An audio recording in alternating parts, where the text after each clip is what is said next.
एक जंगल में एक हिरन घास खाने के बाद इधर उधर कूद रहा था। वो बड़ा सिरफिरा था, कभी पूरब में दौड़ता, कभी पश्चिम में, कभी उत्तर में जाता और कभी दक्षिण में छलांग लगाता चला जाता। उसे एक खरगोश ने देखा और समझाया।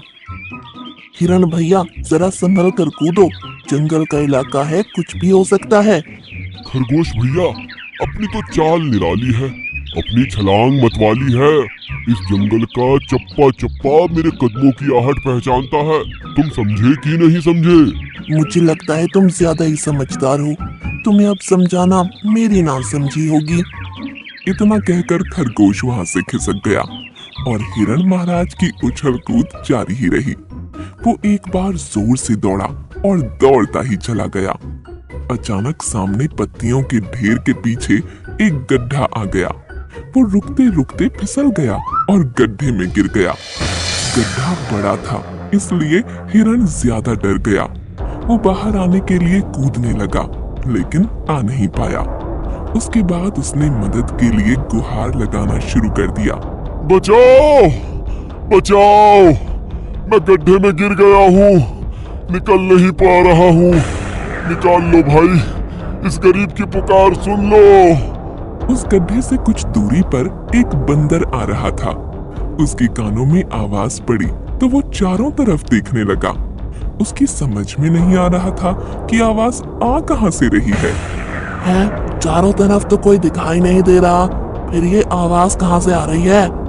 कहीं कोई भूत तो नहीं? अरे मैं भूत नहीं हूँ, मुझे बचा लो, बड़ा उपकार होगा। अरे भाई, तुम दिखाई क्यों नहीं पड़ रहे हो? क्या आकाशवाणी से बोल रहे हो? अरे मैं गड्ढे के अंदर हूँ, तुम्हें कैसे दिखाई दूंगा? गड्ढे के पास में आओ, मेरी मदद करो। बंदर को पास में पत्तियों के पास एक गड्ढा दिखाई पड़ा। वो धीरे धीरे पास में पहुंच गया। अंदर देखा तो हिरण महाराज मदद की विनती कर रहे थे। अरे हिरण भाई, तुम गड्ढे के अंदर कैसे पहुंच गए? भैया, नासमझी के कारण बहुत बड़ा धोखा खा गया। अब तो मैं अंदर हूँ, सही ढंग से बता नहीं सकता। खरगोश ने समझाया था, मैं नहीं समझ पाया था और गोता खा गया। मैं तो तुम्हें निकाल नहीं पाऊंगा, अगर कोशिश करूंगा तो खुद ही गिर जाऊंगा। अब तो तुम्हें हिम्मत दिखानी होगी, ऊंची छलांग लगानी होगी। बहुत सारे जानवर वहां इकट्ठा हो गए। हर कोई नई नई तरकीब सोच रहा था।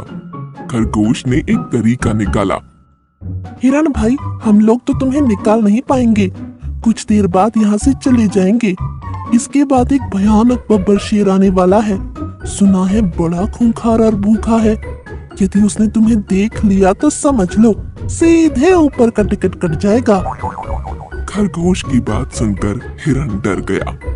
प्राण के भय से उसके अंदर न जाने कहां से बड़ी ताकत आई। उसने सांस खींचकर एक ऊंची छलांग लगाई और गड्ढे से बाहर आ गया। बाहर आकर वो अपने पराक्रम पर इतराने लगा। ये पैंतरा मेरा पुराना है, कभी कभी आजमाता हूँ और लंबी छलांग लगाता हूँ। वो सबके सामने अपनी बड़ाई हाँक रहा था। उसी समय सियार ने प्रश्न किया। अरे हिरण भाई, तुम्हारी नजर तो बड़ी तेज है, इतना बड़ा गड्ढा तुम्हें दिखाई नहीं दिया? क्या गड्ढे ने तुम्हें अंदर खींच लिया? अम्मा यार, सच सच बताओ, तुम गिरे कैसे? सियार के प्रश्न पर हिरण खुश हो गया। सियार भाई, तुमने अच्छा प्रश्न किया है, मेरा दिल जीत लिया है। अब मैं सही जगह पर आ गया हूँ, इसलिए इसका उत्तर बताने में मुझे अधिक आसानी होगी। सभी लोग एक तरफ खड़े हो जाओ, मैं बताता हूँ कि मैं गिरा कैसे। हाँ।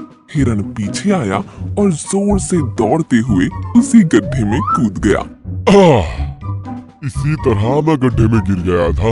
उसकी इस हरकत से सभी हैरान रह गए। अरे भोंदू, तुमने ये क्या कर दिया? अपने आप को फिर से गिरा लिया। खरगोश भाई, तुम नहीं समझोगे, ये अपना अंदाज है। अभी फिर से छलांग लगाऊंगा और बाहर निकल आऊंगा। ये कहकर हिरण ने ऊंची छलांग लगाई, लेकिन बाहर नहीं निकल पाया। 2-3 बार उसने कोशिश की, लेकिन सफल नहीं हुआ। ये हिरण दिमाग से पैदल है, भला कोई गड्ढे में फिर से गिरने का प्रयोग करता है। बार बच गया, फिर अपनी ही मूर्खता से फंस गया। अब तो लगता है ये गड्ढे में ही रह जाएगा।